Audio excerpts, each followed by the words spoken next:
Ruinė. Aš tai skuimau.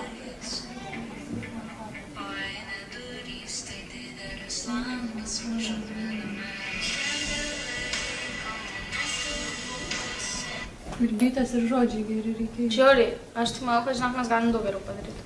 Nes nukainai čia. Biški pasirodė, pasimaivė. Nieko mes blogo nedarom, techniškai, žinai. Mes tik padarysim geriau. Tai kas pasaulyje būtų labiau aktualu. Tai aš manau, kad mes geriau pavarysim. Ir klipą ir viską tada iš naujo nufilmuoti. Jo, o klipą, tai žinai, reikia kažką miestą, kokią, ne kaime, žinai, nuvaryti kažkur. Varom į kokį senamiestį Vilniui ir bandom kažką. Šiaip dar prie kokios jūros žiauriai gerai klipę atrodytų, žinai. Jo, jeigu dažnai atšiltų orai. Jo. Ir prie tų bangų, taip pat tikrai gyvenimiška situacija, žiauriai miela turėtų būti.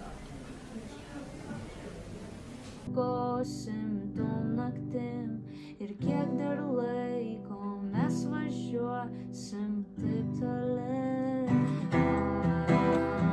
Aš gyvenu gyvenimą. Aš gyvenu gyvenimą. Čia ta daina, kur Žolės rašė? Jo, aš gyvenu gyvenimą. Jie reikėtų žinai ką padaryti? Čia tik idėja. Paėmam žodžius, nes jūs vis tiek tu žinai, ne? Jo. Paėmam jos žodžius, parašom savo dainą, ne, juos perrašom žodžius. Ir padarom mūsų? Padarom mūsų, tu žinai, kiek užsidirbsim pinigų, kiek peržiūrų. Davai, taip darom. Ką jūs čia darot?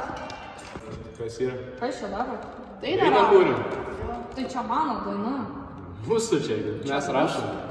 Taigi čia mano daina, aš kėliau. O žiūrėk, va. Apie tavo, mūsų. Mūsų daina. Resta, palauk. Mes labai norim atsiprašyti už tai, kad pavogėm tavo dainą ir mes suprantam, kad tu labai daug įdėjai pastangų ir tu turėtum gauti visus rezultatus, kad tu pasiekiai stengdamas ir tiesiog atsiprašom tavęs labai. Ne, viskas sakė, viskas sakė.